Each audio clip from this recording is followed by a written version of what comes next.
El audio llegó el viernes a las 03:26 de la madrugada. Duraba 11 segundos. No tenía texto, no tenía contexto. Solo el nombre del remitente y un detalle que no debería existir. El celular de ese contacto se había apagado el lunes, definitivamente, sin batería, sin señal, sin posibilidad de encenderse. Y aún así, 4 días después envió un mensaje.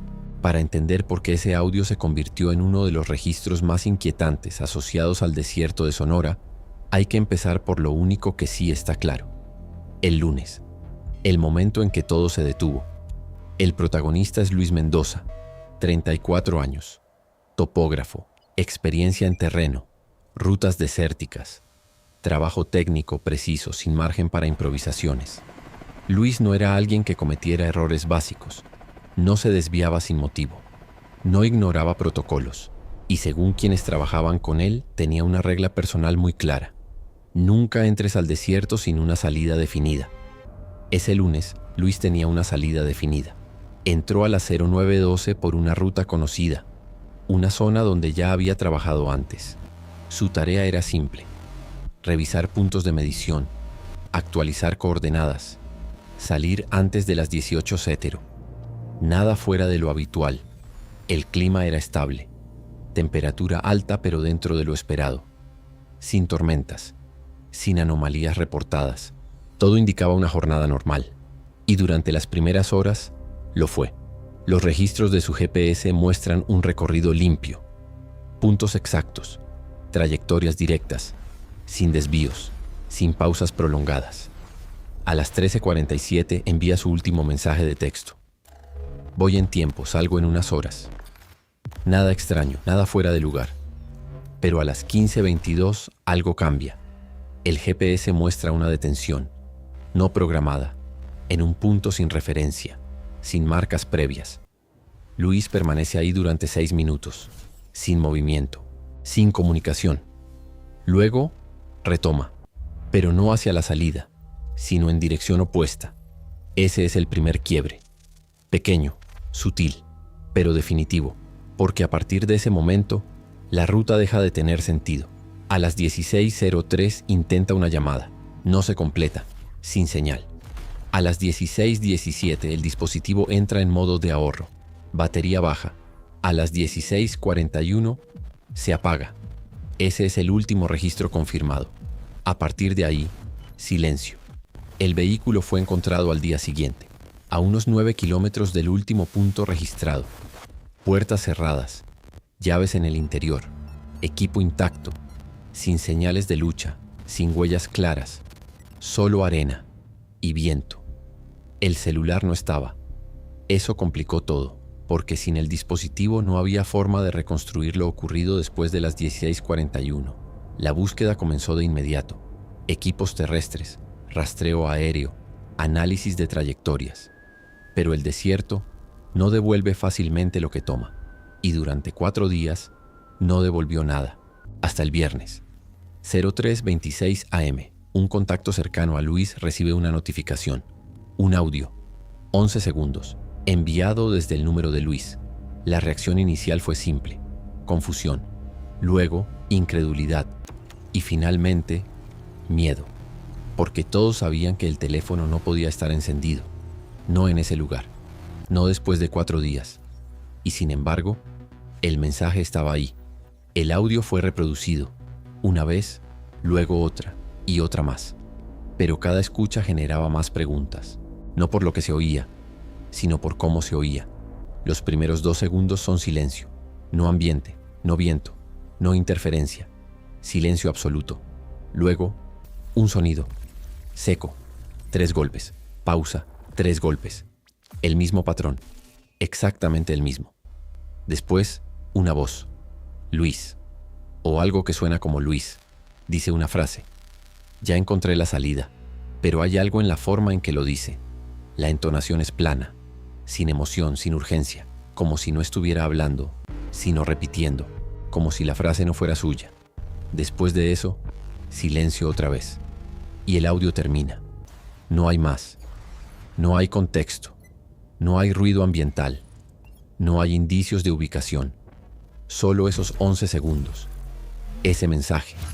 Esa afirmación, que contradice todo lo que se sabía hasta ese momento. Porque si Luis había encontrado la salida, ¿por qué no regresó? ¿Por qué no hubo más comunicación? ¿Por qué el teléfono supuestamente apagado envió un único audio y nada más? El análisis técnico comenzó de inmediato. Y lo primero que encontraron fue una anomalía. El archivo no tenía metadatos completos. Faltaban datos de ubicación, faltaban registros de red, pero había algo más. El tiempo de creación del archivo no coincidía con el de envío. Según el sistema, el audio fue grabado el lunes, a las 15:24, 2 minutos después de la detención inicial, pero fue enviado el viernes, a las 03:26. Eso significa que el archivo existía, que fue registrado, pero no enviado en ese momento. Quedó almacenado, sin transmitirse, hasta 4 días después, pero eso no explica cómo fue enviado, porque el teléfono estaba apagado, sin batería, sin señal, sin intervención externa confirmada. Entonces la pregunta cambia. Ya no es cuándo se grabó, sino qué ocurrió entre ese momento y el envío. Y es ahí donde la historia comienza a fragmentarse, porque al revisar el contenido del audio más detalladamente, descubrieron algo que nadie notó en las primeras escuchas: un segundo nivel de sonido, muy bajo, casi imperceptible, pero constante, una especie de fondo, una vibración irregular. No es viento, no es interferencia, es estructura, un patrón que no corresponde a ningún fenómeno natural del desierto y que, al ser amplificado, revela algo más, una serie de variaciones, como si ese fondo no fuera ruido, sino información, como si estuviera codificado. Y lo más inquietante de todo es que ese patrón no estaba presente en grabaciones anteriores de Luis, no en sus audios, no en sus registros, solo aparece en ese archivo, en esos 11 segundos, en ese mensaje que no debería haber sido enviado y que, hasta hoy, no tiene explicación. El análisis del audio no terminó en la voz, ni en los golpes, ni siquiera en ese fondo irregular que parecía vibrar detrás de todo. Terminó en algo más difícil de aceptar, en lo que falta, porque cuando los especialistas aislaron cada capa de sonido, encontraron un vacío, un segmento que no debería estar ahí. Entre el tercer golpe y la voz, hay 7 segundos que no contienen información. No es silencio normal, no es ausencia de sonido, es ausencia de registro, como si ese fragmento no hubiera sido grabado, ni eliminado, sino omitido. Ese tipo de anomalía no es común. No aparecen errores de compresión, no aparecen fallos de micrófono. Es un tipo de discontinuidad que solo ocurre cuando el sistema no recibe datos, como si durante ese instante no hubiera nada que registrar. Ese hallazgo cambió el enfoque, porque implica que el audio no es continuo, es una secuencia, construida, y eso conecta directamente con otro detalle. El patrón: 3 golpes, pausa, 3 golpes. No es casual, no es aleatorio, y no es exclusivo de este caso. Aparece en registros previos del desierto de Sonora, casos aislados, sin relación aparente, pero con un elemento común: personas que reportan sonidos repetitivos antes de perderse, siempre el mismo patrón, siempre con un desfase inicial, siempre con una respuesta, como si algo estuviera aprendiendo. Pero en este audio ya no hay desfase, no hay imitación, hay ejecución. Eso implica evolución, y eso es lo que más inquieta a los investigadores, porque significa que lo que sea que produce ese patrón no solo responde, aprende y mejora. Mientras tanto, el análisis del envío del mensaje reveló otra anomalía. La señal no fue directa, no se conectó a una torre cercana, fue registrada como un rebote, una transmisión indirecta, como si el dispositivo no estuviera dentro del rango habitual, pero aún así lograra enviar datos.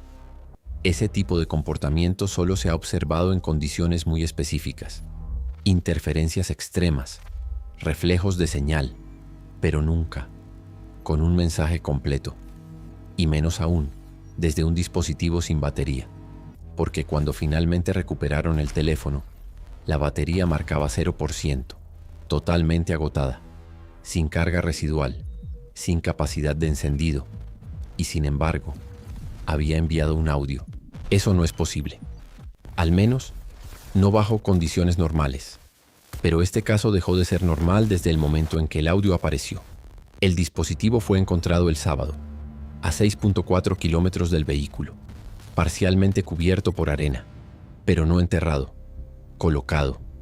La pantalla estaba intacta, sin grietas, sin daños visibles, como si hubiera sido dejado ahí, con cuidado, como si alguien o algo hubiera querido que fuera encontrado. Al encenderlo en laboratorio, ocurrió algo inesperado. El teléfono no arrancó de inmediato. Tardó, más de lo habitual, y cuando lo hizo, no mostró la interfaz normal. Durante unos segundos, la pantalla permaneció en negro, pero activa, como si estuviera procesando algo. Y luego, volvió a la normalidad. Ese retraso fue registrado, analizado, y no tiene explicación técnica clara. Pero lo que encontraron dentro del sistema fue aún más inquietante.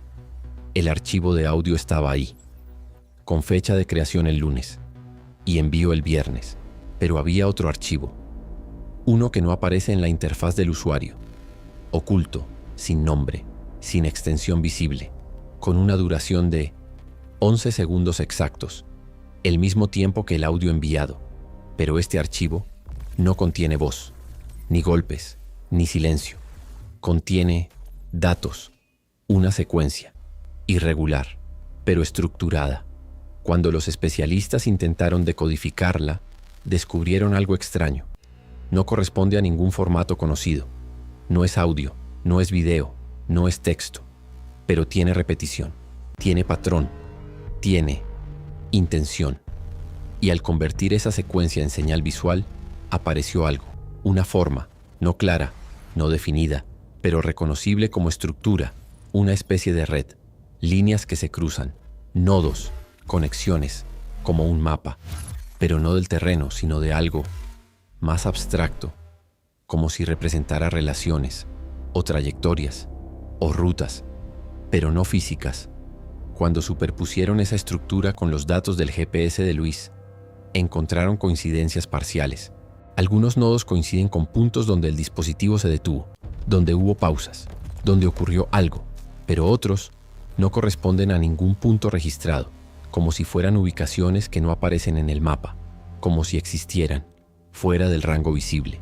Y eso lleva a una posibilidad inquietante, que el recorrido de Luis no fue completo, que hay segmentos que no fueron registrados, no porque se hayan perdido, sino porque no pertenecen al mismo plano. Esa idea se refuerza con otro hallazgo. El podómetro del teléfono registra pasos, miles de ellos, pero no coinciden con la distancia recorrida. Hay más pasos de los que deberían existir, como si Luis hubiera caminado más tiempo del que se puede comprobar, como si hubiera estado en movimiento cuando no hay registro de desplazamiento. Y eso nos lleva al momento clave, las 15:22 del lunes, la detención inicial, ese punto donde todo cambia. Porque al analizar ese instante con más detalle, descubrieron algo que había pasado desapercibido. Durante esos 6 minutos en que el GPS marca que Luis está detenido, el micrófono del dispositivo se activó, sin que él grabara nada. Captó sonido, pero no fue guardado como archivo. Quedó en la memoria temporal, y parte de ese buffer pudo ser recuperado. Lo que contiene es fragmentario, incompleto, pero suficiente. Se escucha el viento, leve. Luego, los 3 golpes. Pausa, 3 golpes. Y luego, una voz. No la de Luis. Una voz que dice una sola palabra. Escucha. Después, nada. Ese fragmento no fue enviado. No fue guardado. No fue revisado por Luis. Pero estaba ahí, en su dispositivo. Antes de que grabara el audio. Antes de que dijera ya encontré la salida. Eso cambia todo, porque implica que la interacción no comenzó con él, que hubo un primer contacto, una instrucción, y que Luis respondió, no necesariamente de forma consciente, pero respondió. Y eso nos lleva a la pregunta más inquietante de todas. Si el audio fue grabado el lunes, pero enviado el viernes, y si durante esos días hubo actividad interna en el dispositivo, entonces, ¿qué ocurrió en ese intervalo? Porque el teléfono no solo almacenó, procesó, modificó, generó, como si algo hubiera estado usando el sistema, no para comunicarse, sino para entender cómo hacerlo. Y si eso es cierto, entonces ese audio de 11 segundos no es un mensaje de auxilio, es una prueba, una demostración de que algo aprendió a hablar. Hay un momento en toda investigación donde los datos dejan de contradecirse y empiezan a encajar de una forma que nadie quiere aceptar. En este caso, ese momento llegó cuando alguien hizo una comparación simple, no entre archivos, no entre registros, sino entre versiones. La voz de Luis en grabaciones anteriores y la voz del audio enviado el viernes. A primera escucha parecen iguales, mismo tono, misma cadencia, mismo acento, pero al aislar frecuencias, al analizar microvariaciones, aparece algo, pequeñas diferencias, errores casi imperceptibles. Las pausas no coinciden exactamente, las transiciones entre palabras son ligeramente más rígidas. Y hay algo más, la respiración. En las grabaciones originales de Luis, la respiración es irregular, natural, humana. En el audio del viernes, no hay respiración, ni antes, ni durante, ni después. La voz existe, sin necesidad de aire. Ese detalle por sí solo ya es imposible. Pero no es el único. Hay otro elemento, uno que aparece justo después de la frase «Ya encontré la salida». Un microsegundo de sonido, demasiado breve para percibirse sin herramientas, pero presente. Y al amplificarlo, se revela algo inquietante. No es ruido, no es interferencia, es otra voz, superpuesta, no completa, no clara, pero distinta, como si dos fuentes hubieran hablado al mismo tiempo, y una hubiera sido eliminada parcialmente. Ese descubrimiento llevó a una hipótesis nueva, que el audio no fue grabado de una sola vez, que fue ensamblado, construido a partir de fragmentos, pero no editado en el sentido tradicional, sino generado, como si algo hubiera aprendido a replicar la voz de Luis, y luego la hubiera usado para formar una frase. Pero esa frase no es espontánea, no es emocional, es funcional. Ya encontré la salida. No dice dónde, no dice cómo, no dice nada más. Es una afirmación mínima, suficiente para ser creíble, suficiente para generar una reacción. Y eso es clave, porque el audio no fue enviado a todos sus contactos, fue enviado a uno, específicamente a alguien que conocía bien sus rutas, alguien que entendería esa frase como una señal de que todo estaba bien, como una confirmación, como un cierre. Pero no lo fue, porque ese mensaje no buscaba comunicar, buscaba validar, como si necesitara comprobar que podía hacerlo, que podía enviar, que podía sonar humano. Y eso nos lleva al intervalo, esos 4 días entre el lunes y el viernes, donde no hubo señal, donde no hubo contacto, pero donde el dispositivo estuvo activo, internamente, porque los registros del sistema muestran actividad, aperturas de aplicaciones, accesos al micrófono, lectura de contactos, análisis de conversaciones previas, como si alguien o algo estuviera revisando cómo se comunica Luis, qué palabras usa, cómo escribe, cómo habla, aprendiendo, paso a paso. Primero escucha, luego imita, después construye. Ese proceso no ocurre en segundos. Requiere tiempo, requiere repetición, requiere ajuste.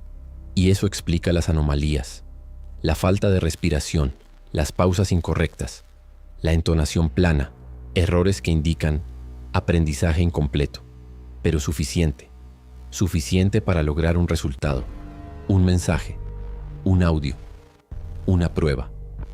Y luego, silencio, porque después del viernes no hubo más actividad, no hubo más intentos, no hubo más señales, como si ya no fuera necesario, como si el objetivo se hubiera cumplido.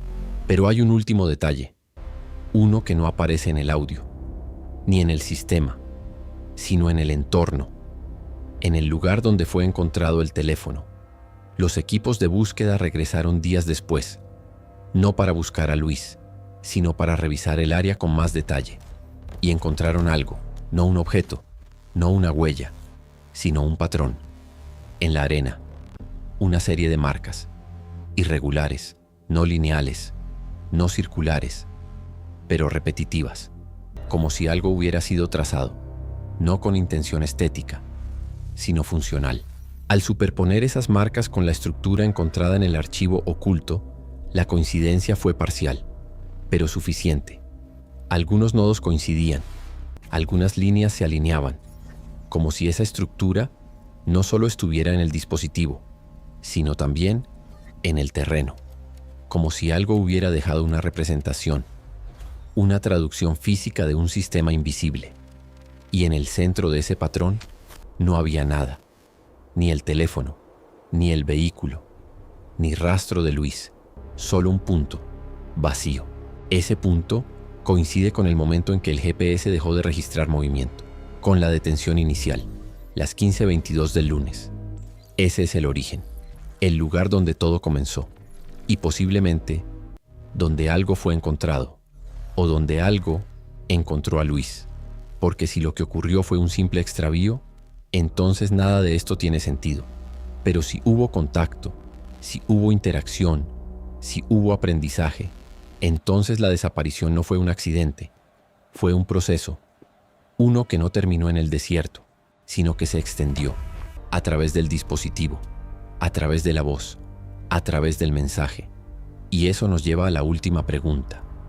No qué pasó con Luis, sino qué salió después, porque el audio no es una despedida, no es un pedido de ayuda, es una declaración. Ya encontré la salida.